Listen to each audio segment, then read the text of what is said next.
Winston Churchill once said, "We lived very simply, but with all the essentials of life and understood and provided for. Hot baths, cold champagne, new peas, and old brandy." Now you may think today I'm going to talk to you about Winston Churchill, but I'm actually going to discuss the pea, the same pea that he mentioned in his wonderful quote. Give you a little bit about the history of peas. The pea was first found about 5,000 years ago. Archaeologists believe it either originated in Egypt or China. They have dated pictures and writings found in ancient tombs in both places.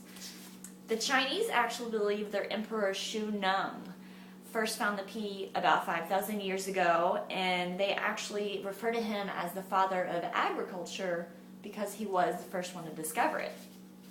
In Egypt, during the 12th dynasty, they have found charred remains of peas kept in ancient tombs in Egypt and Thebes.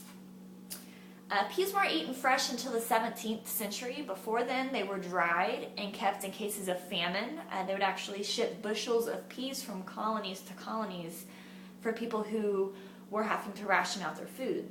It wasn't until the 17th century that we started eating them fresh. Most people back then would grow them out of their gardens and were lucky enough to eat them right off the vine. Today, we usually get them frozen or in cans. Some people still grow them out of their garden, and they're actually the first thing to ripen in a spring garden.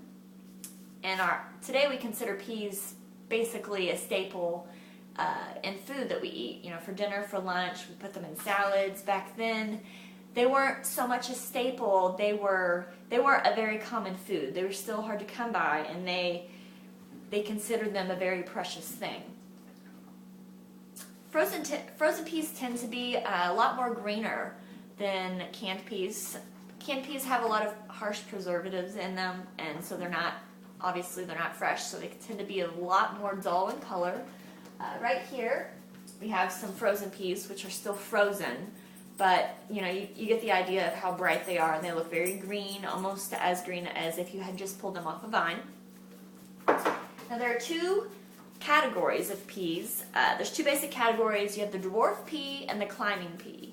The dwarf pea means that they are grown closer to the ground.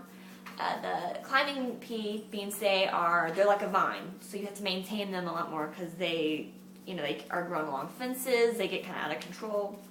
Each of those, there's subcategories for those as well. You have the shelling pea, which that's what we get our frozen peas, our canned peas from. You have the sugar snap pea. It's got a very thick pod and shell, and they're a lot sweeter in taste. And you have the snow peas.